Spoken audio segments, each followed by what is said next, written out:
What's up guys, TopTierYugioh here, and today I want to give you guys a deck profile of what I played last weekend at the Baltimore Regional. And as you can see, I played Infernoid Zoo. But this isn't the same deck that I was playing at YCS Atlanta and ARD Atlantic City, but rather, I cut 20 of the cards. This is only 40 card deck, and the reason I wanted to go to 40 cards versus 60 is that I simply just wanted to see my Void Vanishment, Void Feast, and Dimensional Barrier more often. And so while you have more starter cards and you're more likely to see them in a 60 card build, they're not always equal, and so Grass is Greener is very good, but it's not an auto win. Left Arm Offering is also pretty good, but it's not an auto win. But Void Vanishment, Feast, Dimensional Barrier, and Maxi are generally auto wins. And so I wanted to cut down on the cards and focus on those. But without further ado, let's go ahead and get into the profile. So first, we gotta start with the 2 Onuncu and the 2 Devyaty. These are your major win conditions, whether you summon them like themselves or if you have them via Decatron. But regardless, these allow you to control the game by negating your opponent's cards, and if your opponent can't play, they can't win. Next, we have 3 Decatron, best normal summon in the deck, and pretty much it becomes all of your other Infernoids. And so, I mean, it just fixes all of your problems depending on the situation. So if you need to get rid of back row, you can send a Petrolia or a Primus. If you need to get rid of monsters, you can send Harmodic.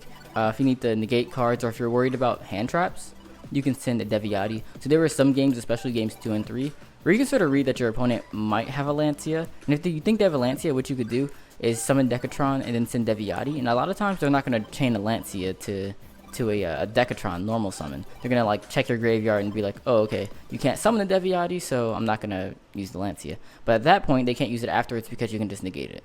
So that came up once actually, and a lot of times in recent events before this.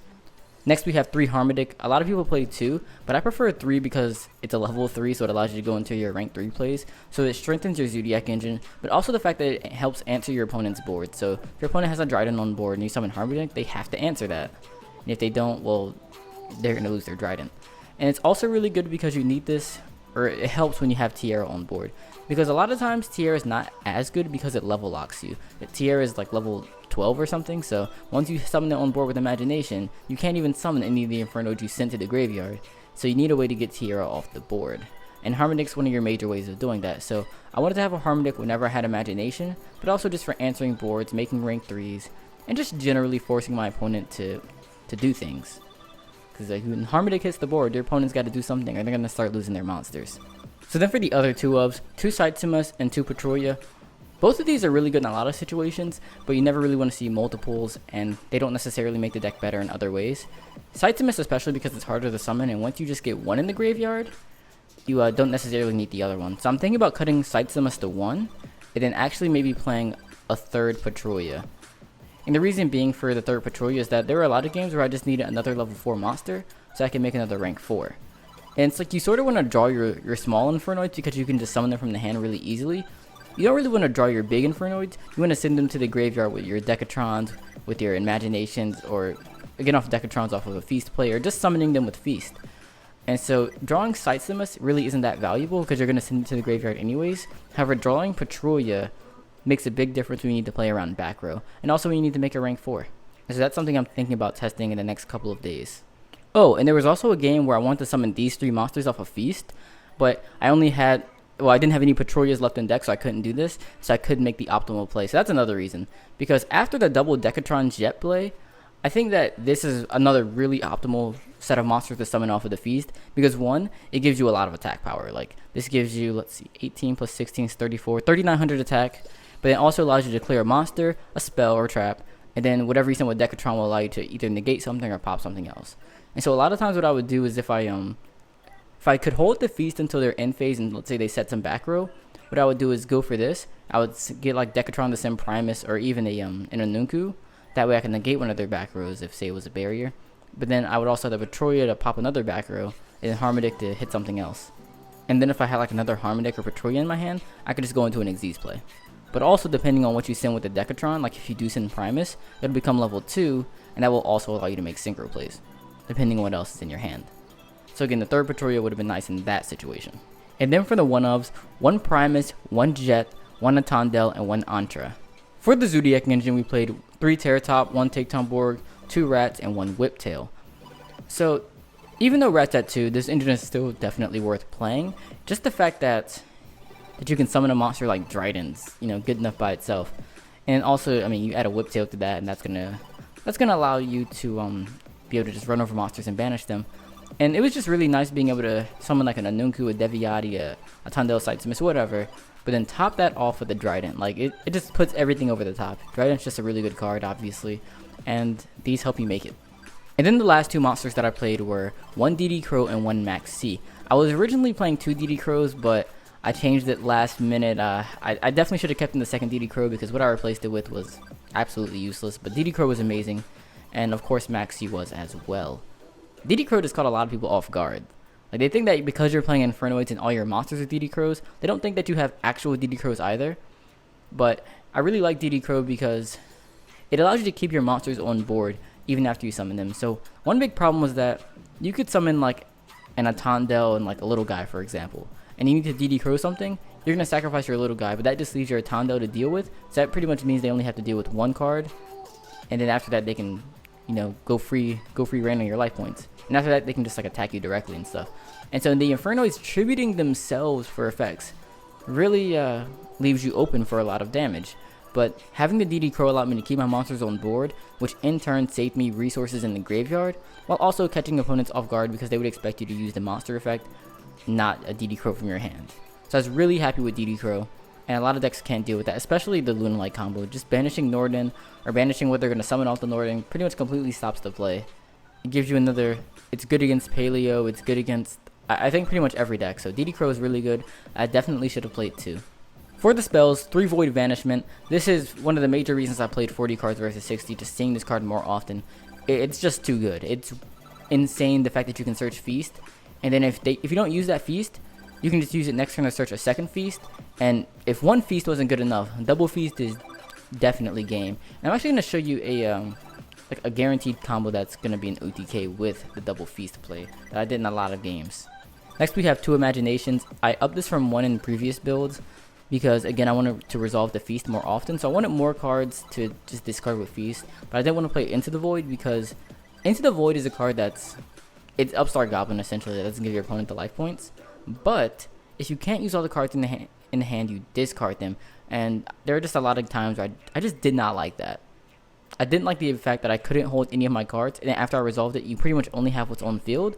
And if your opponent can get rid of that, then that's it. It just makes your plays very transparent, because then they just look at your graveyard, look at your field, and they deal with that, and they know they've won the game. But when you have a hand, you can sort of, I don't know, it's more mental.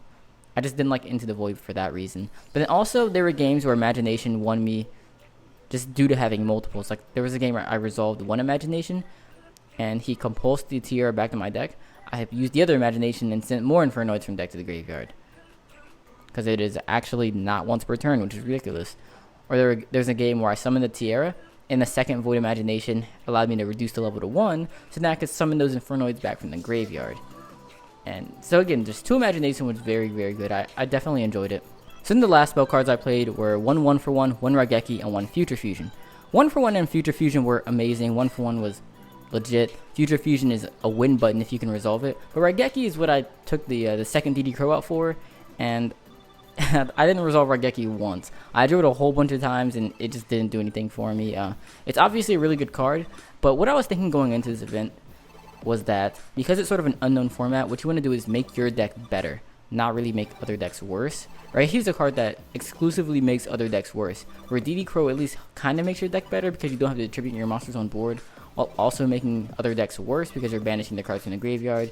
It's also very, very good against the Luna Light combo. Raigeki is not exclusively, especially good against anything, it's just really good against everything. I shouldn't even say really good against everything, but good. But there were just so many games where I had Onuncu, so I didn't need Raigeki, or there were just games I just didn't need it. Like I would draw it to when I already had an established board, didn't need the Raigeki. There's a game I drew with Imperial Order, that kind of sucked. I just would have much preferred the DD Crow in this event. Future Fusion, on the other hand, was amazing because, look at Tiara. I'm gonna zoom in really close here, but it's Onuncu, Devyaty, and then 1 or more Infernoids. So you can fuse with it using as many Infernoids as you want.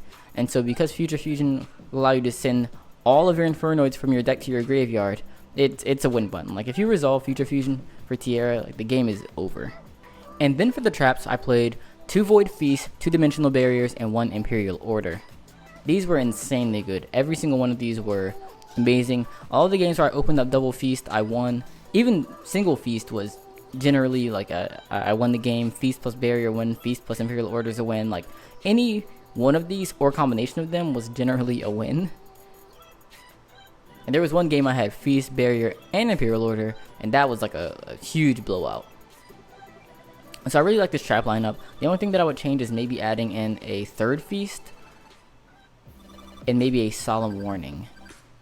And of course I could be solemn strike, but I think warning is a little more versatile. And plus you already have a lot of monster negation within the deck. However, sometimes just stopping a normal summon is pretty relevant. Stopping effects that special summon is relevant. And so I think warning would be more versatile in this case. But I was very happy with this trap lineup. It was perfect, I think. And for the extra deck, we're going to start with the fusions. We have Tierra and Norden. But I really want to... I'm going to talk about Norden later, but I really want to emphasize Tierra. So let's just look at the effect. So once again, if you summon it with Future Fusion, you're going to send all of your Infernoids and get all of the effects. And most players know of the first two, where you can send 3 cards from the top of your deck to the graveyard and send 3 from your extra deck to the graveyard. But just look at those other 2.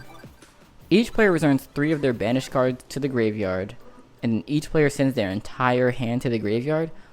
If you resolve that 3rd effect, you're going to replenish your graveyard on top of already having so many in the graveyard.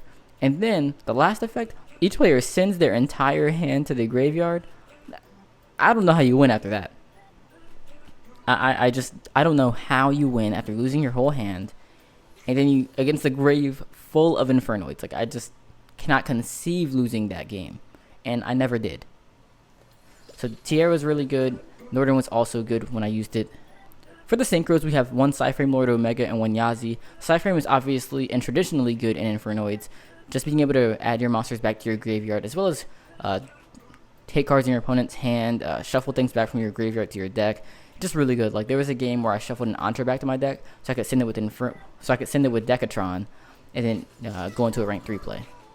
But the real surprise here is Yazi, Darkness of the Yangzing, or is it Darkness or Evil of the Yangzing?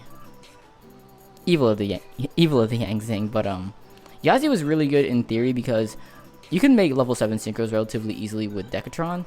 However, a lot of decks can't deal with 2600 attack and can't be targeted. And so that was actually really, really good in theory. I never went into it in the actual event. I did go into it testing against good friend Alan, who actually got 5th at the event. And I will have his deck profile linked in the top right corner of the screen.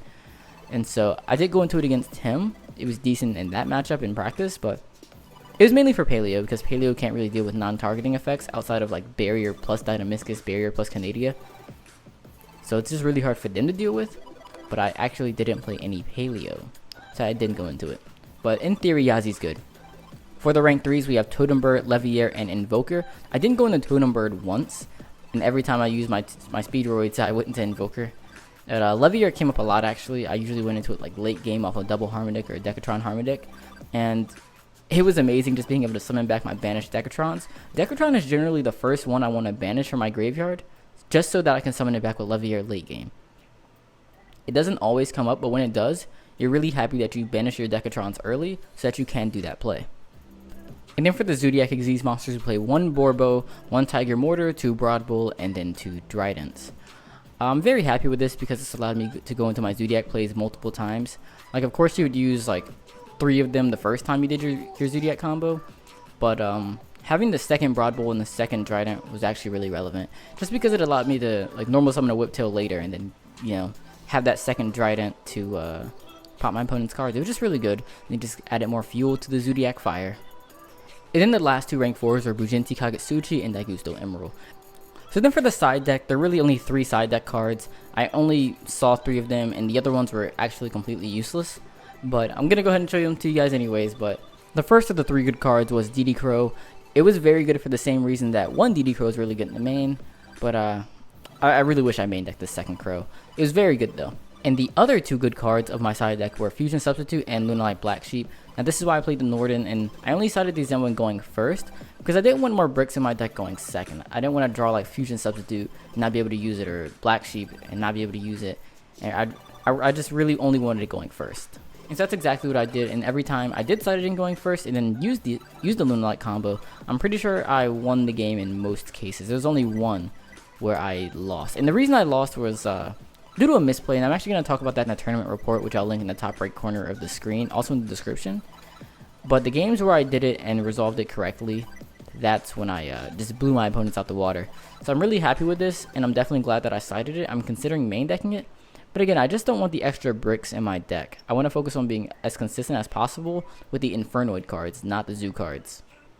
I want to resolve Feast and win, not necessarily Fusion Substitute and win. Because again, it's so easy to disrupt that Fusion Substitute combo. If your opponent has any trap, then you can't do it. If your opponent has, like, if they have a DD Crow, or if they have Ghost Ogre, Maxi, like, you're just out of luck. So as for the rest of the side deck, I didn't like any of these, but there were 2 Ghost Ogres, 2 Retaliating Seas, 2 Jinzo, 3 Artifact Lancia, 2 Royal Decrees, and 1 Twin Twisters. The Ghost Ogres were for Zoodiacs. They're for Zoodiacs and other like miscellaneous decks like Metalfoes that you know, it's good against. But I never drew it against either of those decks. Retaliating Sea was for Invoked, but I honestly hate this card against Invoked, because if your opponent has a Crystal Wing before they fuse, so they do like the Wind Witch combo and then do their Invoked play, well, they just negate your Retaliating Sea with Crystal Wing, and it's completely dead. Like, it's completely dead in that situation. So it's only good if they have the Invoked engine, but not the Wind Witches. If they do that, you're probably gonna win anyways, because their hand's probably really weak. Lancia was for the mirror match. I don't think I saw it in the mirror match.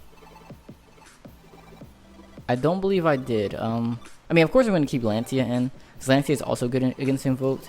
And sort of the dichotomy was like, should I side Retaliating Sea or Lancia against Invoked? And that's something I should have thought out way beforehand, but I didn't. And it sort of bit me in the butt, because Lancia is also good against Invoked, because you can keep them from banishing from their graveyard for the fusion summons.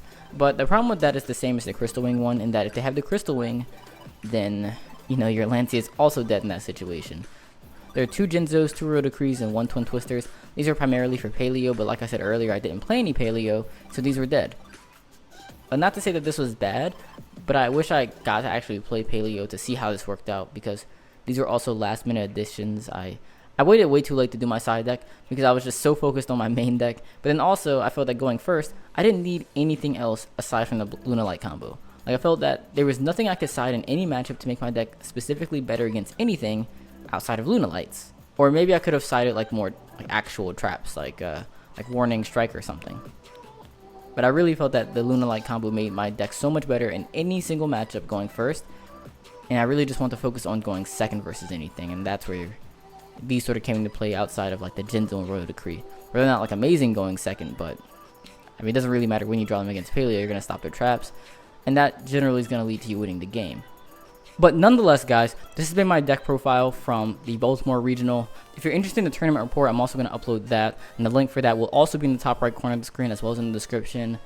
I had a lot of really good matchups. There's just not enough time to talk about that in this video, so be sure to like, comment, and subscribe so you're updated when I upload those, and also future videos, because this is a deck that I'm probably going to keep playing for, I mean, at least till some new stuff comes out. But I really like this deck, and I do think that it's one of the more powerful decks right now. And so again, like, comment, and subscribe. And as always, thanks for watching, and I'll see you guys later. Bye. Remember that time, those cerulean tides, sapphire, a sapphire died.